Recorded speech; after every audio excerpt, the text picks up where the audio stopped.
रूस ने missile Iran को पहुंचा दिया और ईरान कर आगे आ बबुआ तो सब बुखार छोड़ी। तो ये छोटा सा देश यूक्रेन ये दुनिया के सबसे बड़े देश को परेशान करता ये जानते हैं क्या करता है रूस? कहता है कि जिस दिन हम पर नाटो ने हमला किया आंख बंद करके परमाणु बम मारेंगे जहां जाए। अभी पाकिस्तान की कुछ बहुत बड़ी बड़ी कमजोरियां हैं। यूक्रेन को गोला बारूद कम हो गया था तो पाकिस्तान से खरीदा था तो पहला अपना आधा गोला बारूद बेच दिया है। बचल तोरा पास कितना है? तू पंजाब नहीं कब्जा कर पाएगा। हिंदुस्तान का सपना देख रहा है। रूस हथियार दे रहा है किसको? ईरान को। मारो। नाटो सदस्य बनने के बाद सारे 32 मिलकर एक दूसरे को मारते। अब रूस को ही चारों ओर से घेर रहे हैं। नाटो सदस्य बनने के बाद सारे 32 मिलकर एक दूसरे को मारते हैं। अब रूस को ही चारों ओर से घेर रहे हैं सर। 32वां ये जानते हैं क्या करता है रूस? कहता है कि जिस दिन हम पर नाटो ने हमला किया आंख बंद करके परमाणु बम मारेंगे जहां जाए। हाँ, और उसका नाम भी रखा डेड हैंड, मरा हुआ हाथ। Operation dead hand. जैसे ऑपरेशन डेड हैंड करेगा रूस के सारे मिसाइल निकलना चालू होंगे और सब पे फिक्स है कहां कितना परमाणु बम मारना है। और सबके हर शहर के हिसाब से 3-3 को रख ले।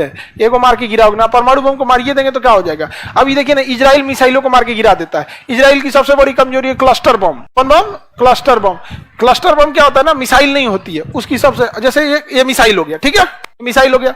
अब मिसाइल हो गया, इसके अंदर ना बम भर देते हैं सर। इसके अंदर क्या भर देंगे सर? बम। इसको उड़ा देंगे सर, नीचे लगा देंगे सर इंजन। ये गया यहाँ पे। अब इसके पास यहाँ सेंसर लगा देंगे सर। सेंसर मतलब अगल बगल के चीजों को क्या करता है? सेंस करते रहे। जैसे इसके आसपास में कोई चीज आएगा दूसरा मिसाइल अपने को फट देगा। ये तो मिसाइल नहीं है, इसके अंदर क्या है? बम है सब, छोटे छोटे बम है सब। ये जाएगा फट जाएगा, जाके क्या हो जाएगा? फट जाएगा। अब ये मिसाइल ना मार के गिरा देंगे। छितरा के 20 भाग में बट गया तो अब कंगन मारिएगा। जैसे कोई बोरा में लेके जा रहा है आलू, जहाज में कोई बोरा में लेके जा रहा है, बोरवा में ना मार दिया, बोरवा फट गया, आलू गिरने लगा, तब मार पाइएगा? Cluster bomb. इसीलिए रूस से नहीं टकरा रहा है। रूस ने क्लस्टर मिसाइल ईरान को पहुंचा दिया है और ईरान कर आगे आ बबुआ तो सब बुखार छोड़ी। तो समझा कि नहीं गया? क्योंकि रूस की मदद किसने किया था? ईरान ने। यूक्रेन की लड़ाई में ड्रोन भेजा था। रूस जैसा तो देशे नहीं, बहुत साथ देता है। चाचा है ना पुतिन चाचा। आगे बढ़े सर। ये मत बताइए आप कौन हमारा देश का दिक्कत है। हमारे देश के लिए दिक्कत रहता हम बात नहीं बोलते हैं। जो हमारे देश के लिए, हम लोग को क्या मतलब है इसमें? आगे बढ़े। लड़ाई होते रहेगा विश्व में ना, तो अमेरिका वगैरह हम लोग से अच्छा संबंध रखते हैं सब। और जैसे ये टेंशन फ्री हो जाते हैं तो हम लोग को टेंशन देने लगते हैं। इसीलिए हम नहीं चाहते कि कभी खाली बैठे। दिल से बता रहे हैं आप लोग को। अभी खाली बैठेगा ना अमेरिका, पाकिस्तान को हथियार दे देगा, एडवांस हथियार दे देगा, हम लोग टेंशन में हो जाएंगे। और फिर तो भारत को उससे एडवांस खरीदना पड़ेगा, मजबूरी में खरीदना पड़ेगा।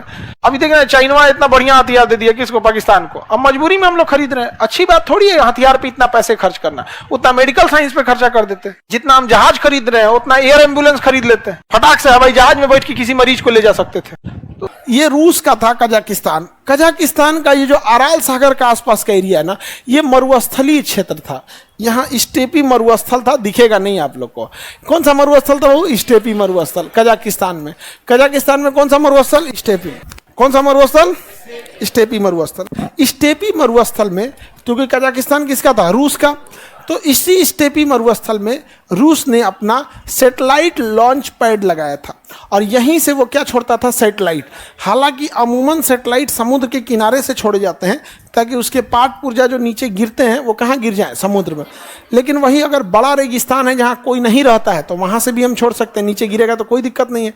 तो ये रूस अपना ज़्यादातर सैटेलाइट स्टेपी मरुस्थल में स्थित बैकानूर प्रक्षेपण केंद्र, नाम क्या है उसका? बैकानूर। जैसे भारत का जो लॉन्च पैड है उसका नाम है सतीश धवन प्रक्षेपण केंद्र। क्या नाम है? सतीश धवन प्रक्षेपण। वो कहाँ है? श्रीहरिकोटा में। वैसे ही रूस का जो प्रक्षेपण केंद्र है उसका नाम है बैकानूर प्रक्षेपण केंद्र। क्या नाम है? बैकानूर प्रक्षेपण केंद्र। कहाँ है? कजाकिस्तान में। कहाँ पे? कजाकिस्तान में। कहाँ पे? स्टेपी मरुस्थल कजाकिस्तान में। स्टेपी मरुस्थल कजाकिस्तान में। Any problem? स्टेपी मरुस्थल कहाँ है?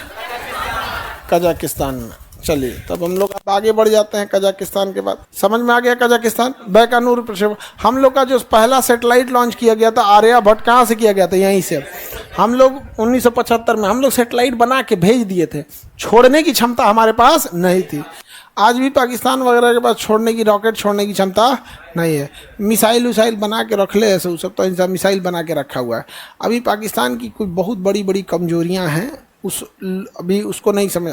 भारत सरकार अगर बस स्टैंड ऑफ कर देना 6 महीने के लिए तो खत्म हो जाएगा वहाँ पे, क्योंकि उस भिखमंगा के पास पैसा घट गया था 2023 में। पाकिस्तान के पास 2023 में बहुत पैसे की शॉर्टेज हो गई थी और जस्ट लॉकडाउन खत्म होने के कारण भी इंडस्ट्रियलाइजेशन भी ज़्यादा नहीं था। 2023 में वहाँ पे इमरान खान को हटा के सरकार बनी थी सरवास, अरे ये जो अभी बुढ़वा है शहबाज शरीफ की, तो पैसे वगैरह थे नहीं, तो उसने ना यूक्रेन और रूस में लड़ाई हो गई और यूक्रेन को गोला बारूद कम हो गया था तो पाकिस्तान से खरीदा था, तो बैला अपना आधा गोला बारूद बेच दिया है। अभी पाकिस्तान के पास बचा नहीं है। समझ में आया कि नहीं आ गया यहाँ पे? इसलिए साइलेंटली वर्क करना है। ऐसा पाकिस्तान को लग रहा है कि वो अपना जानकारी नहीं बताएंगे तो नहीं हो जाएगा। पूरी दुनिया को पता है, पाकिस्तान ना बताए लेकिन यूक्रेन ने तो बताया कि हमने पाकिस्तान से इतना खरीदा है, और हम लोग को ये पता था कि पाकिस्तान के पास था कितना, और उधर यूक्रेन बता दिया कि हम खरीदे कितना है, तो बचल तोरा पास कितना है, तू पंजाब नहीं कब्जा कर पाएगा, हिंदुस्तान का सपना देख रहा है। पागल समझा है भारत को। हाँ, ये छोटा सा देश यूक्रेन ये दुनिया के सबसे बड़े देश को परेशान कर दिया, दुनिया के सबसे बड़े और हथियार बनाने वाले देश को परेशान कर दिया। और हमारी पूरी इंडियन आर्मी, एयरफोर्स, नेवी और सब चीज की सेना डिपेंडेंट है रूस के ऊपर। वाह, हमारी सेना डिपेंडेंट है रूस के ऊपर, और रूस का हालत खराब कर दिया यूक्रेन ने FPV ड्रोन से इतना हमला किया है जिसका कोई हद नहीं।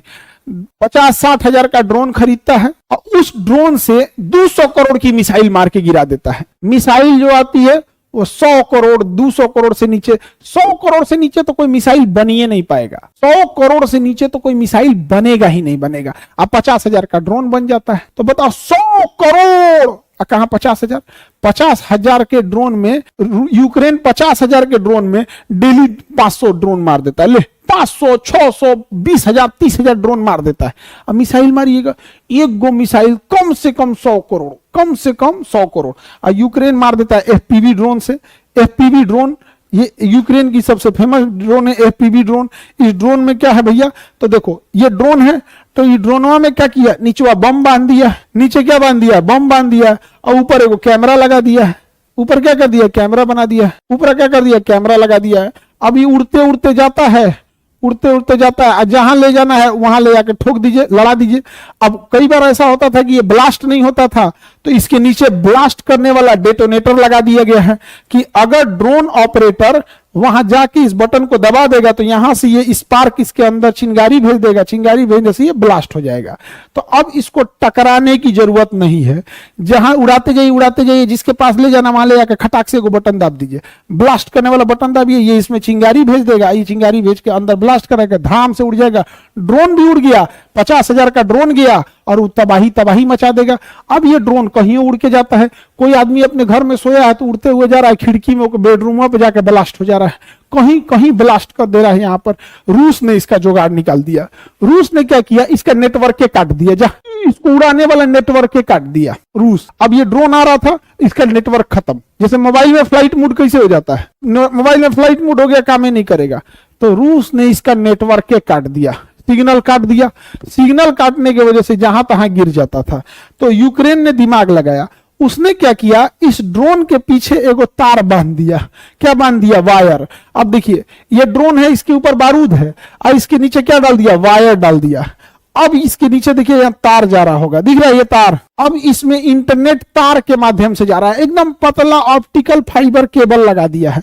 अब धीरे धीरे उड़ के जा रहा है, 5 किलोमीटर 6 किलोमीटर तक लंबा तार है, पतला तार है। अब तो नेटवर्क नहीं काट सकते हैं, अब इसमें पतला तार जोड़ दिया है, तो ये है वायर गाइडेड ड्रोन। कौन सा ड्रोन, वायर गाइडेड ड्रोन है। कैसा ड्रोन है बाबू, वायर गाइडेड ड्रोन है, वायर गाइडेड ड्रोन। इसलिए इसमें तो भैया आपको नेटवर्क की जरूरत है नहीं, इसी नेटवर्क से चल जाता है। हालांकि ये जंगल झाड़ियों में उतना सक्सेस नहीं है, क्योंकि वो जंगल झाड़ी में फंस जाता है। तो ये वायर गाइडेड ड्रोन हो गए सब, इसको काटना और मुश्किल है। समझ में आ गया कि नहीं। आगे बढ़ते हैं, तो ये यूक्रेन वगैरह तो देख रहे हैं आप लोग, FPV ड्रोन वगैरह से मार दिया है।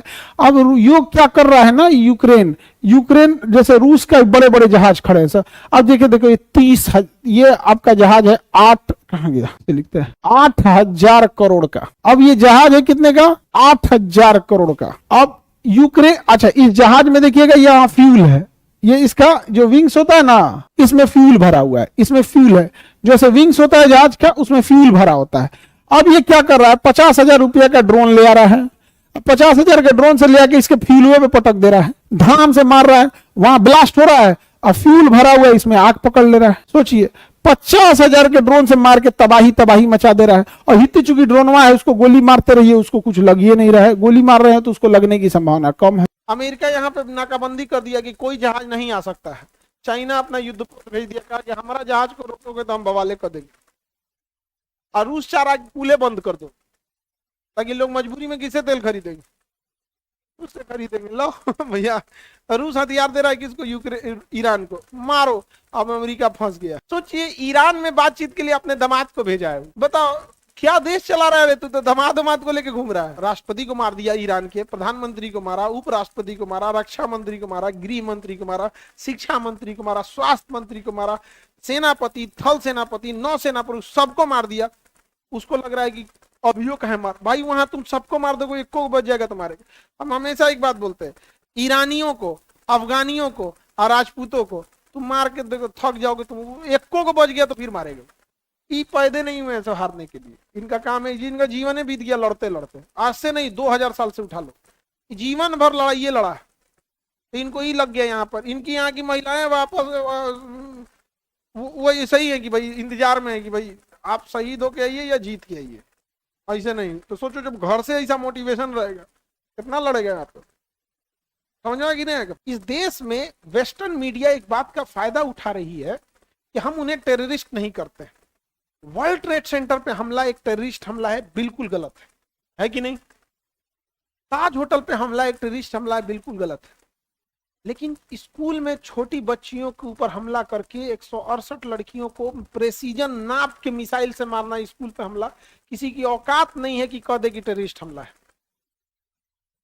इसका फायदा उठा रहे हैं सब कौन, वेस्टर्न, कि वो किसी को मारेंगे टेररिस्ट हमला है।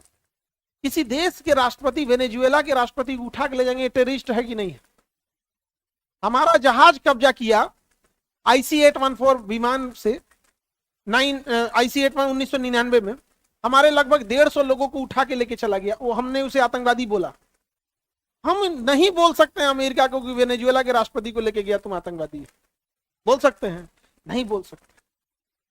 तो जो ये उनको पता है कि बाकियों में हिम्मत अब खत्म हो गई, हम बोल ही नहीं सकते। तो वर्ल्ड ट्रेड सेंटर पे हमला हुआ, वो गलत है, आते स्कूल की छोटी लड़कियों को मार दिया, वो सही है। आप बताओ छोटी लड़की स्कूल पे कौन मारता है। हॉस्पिटल उड़ा दिया 4-4 ठो गजा का, हॉस्पिटल कौन उड़ाता है। कोई हिम्मत है टेररिस्ट बोलने की।